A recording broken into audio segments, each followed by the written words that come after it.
ನಮಸ್ಕಾರ ರೈತ ಬಾಂಧವರೇ, ನಾನು ಅಭಿಷೇಕ್ ನರೋಟೆ. ಕೃಷಿ ಪಂಚಾಂಗ ಚಂದ್ರ ಕೃಷಿ ಪಂಚಾಂಗ ಒಂದು ಪಾರಂಪರಿಕ ಕೃಷಿ ಪದ್ಧತಿಯಾಗಿದ್ದು ಇದು ಕೃಷಿ ಚಟುವಟಿಕೆಗೆ ಸಹಾಯವಾಗುತ್ತದೆ.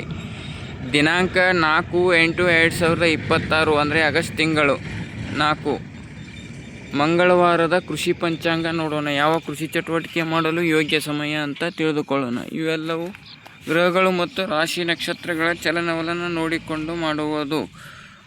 ಸೂರ್ಯ ಕರ್ಕಾಟಕ ರಾಶಿಯಲ್ಲಿ, ಚಂದ್ರ ಮೇಷ ರಾಶಿಯಲ್ಲಿ, ದಿನದ ನಕ್ಷತ್ರ ರೇವತಿ ನಕ್ಷತ್ರ. ಇದು ಮಂಗಳವಾರದ ಕೃಷಿ ಪಂಚಾಂಗ. ಮಳೆ ನಕ್ಷತ್ರ ಆಶ್ಲೇಷ. ಇವೆಲ್ಲವೂ ಇದ್ದಾಗ ಏನು ಕೃಷಿ ಚಟುವಟಿಕೆ ಮಾಡಬೇಕಂತ ನೋಡೋಣ.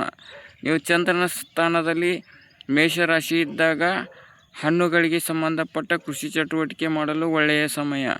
ಹಣ್ಣು ಅಂದರೆ ತೋಟಗಾರಿಕಾ ಬೆಳೆಗಳನ್ನು ಕಟಾವು ಮಾಡ್ಬೋದು ಅಥವಾ ನಾಟಿ ಮಾಡ್ಬೋದು. ದಿನದ ನಕ್ಷತ್ರ ನೋಡಿದರೆ ರೇವತಿ ನಕ್ಷತ್ರ. ಇದು ಕೂಡ ಹಣ್ಣುಗಳಿಗೆ ಸಂಬಂಧಪಟ್ಟ ಚಟುವಟಿಕೆ ಮಾಡಲು ಒಳ್ಳೆಯ ಸಮಯ.